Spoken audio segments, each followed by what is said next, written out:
Spre deosebire de anii trecuți, țânțarii par acum mult mai agresivi și sute de persoane au ajuns la spital după ce au fost înțepate, mai ales că și țânțarii pot transmite periculoasa boală Lyme. Invazia de țânțari din Giurgiu reprezintă un risc de transmitere a unor boli, deoarece țânțarii transmit niște virusuri care pot afecta sistemul nervos, ducând la meningite encefalite grave, pot să ducă la fenomene digestive, gastroenterite sau inflamații ale stomacului și ale intestinului, pot să ducă la febră și mai ales la fenomene tegumentare de tip alergic.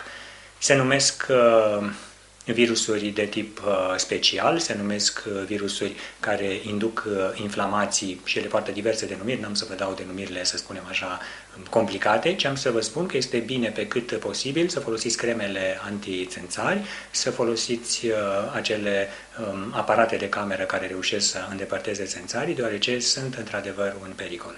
În plus, se poate face o infecție la locul înțepăturii, mai ales dacă copilul sau vârstnicul, care au o apărare mai scăzută, se scarpină intens și aș spune să lăsați leziunea așa cum este ea, eventual tamponată cu puțină pudră mentolată, în niciun caz spirit. Spiritul irită și mai mult și ar putea să producă leziuni severe. Deci gratajul, scărpinatul este interzis, se eliberează niște mediatori care se numesc histamină și care dau reacții tegumentare destul de severe. Avem mulți pacienți la cabinetul medical cu astfel de iritații tegumentare, niciunul din fenomenele grave de care vă spuneam, encefalită, nevrită, nu s-au sesizat încă în cabinetul medical.